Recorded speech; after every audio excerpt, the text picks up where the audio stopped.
Hello everyone. Today we are going to discuss about the skin.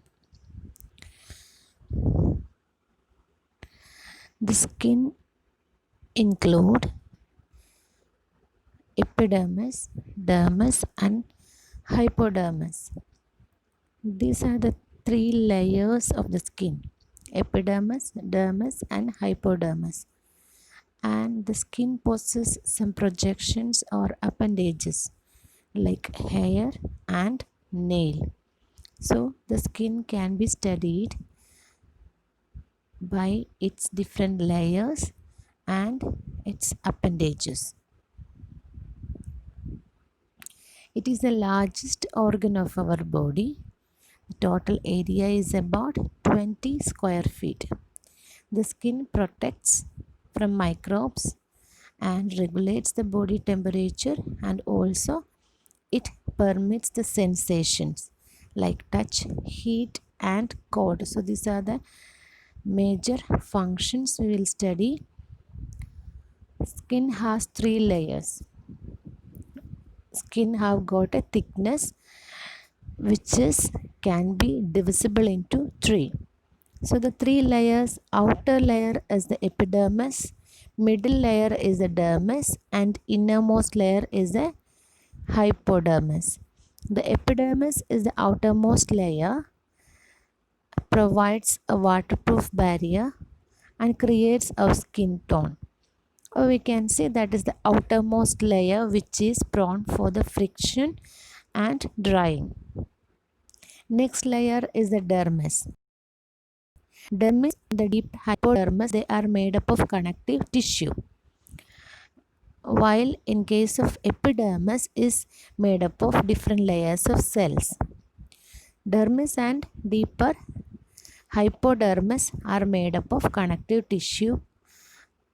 In case of dermis, the middle layer, we can see the connective tissue along with the hair follicles and sweat and sebaceous glands.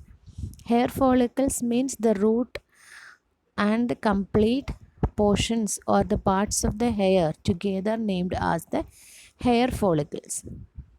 The functions of a skin are protection, sensation and the metabolic activities.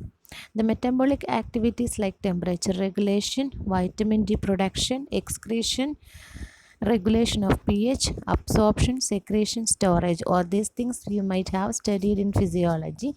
So protection against the external factors and sensation of the touch, pain, cold, temperature, all those things, and the metabolic functions.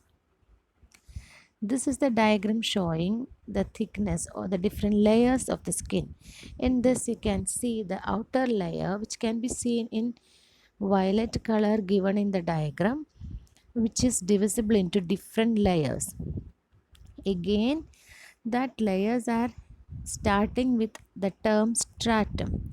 So outermost layer of the epidermis is stratum corneum, then stratum lucidum, stratum granulosum, stratum spinosum and stratum basale. These are resting over a basement membrane. That means the epithelial like it is like stratified squamous keratinized epithelium. In an epithelium of stratified squamous, you can see different layers of cells in which outermost layer is prone for the friction, so that it is a dead layer, or the keratin formation occurs on the outermost layer, that is the stratum corneum. The innermost layer is stratum basale and stratum spinosum, stratum granulosum and stratum lucidum. All these are the different sub levels or the sub layers of the epidermis. Now the dermis is the connective tissue with the adipose tissue. You can see the connective tissue fibers and the sweat glands. The epidermis and dermis are merged together by means of reciprocal projection and the depression. The projection from the dermis is known as the dermal papillae, while the depression or dipping of epidermis into the dermis is known as the epidermal ridges.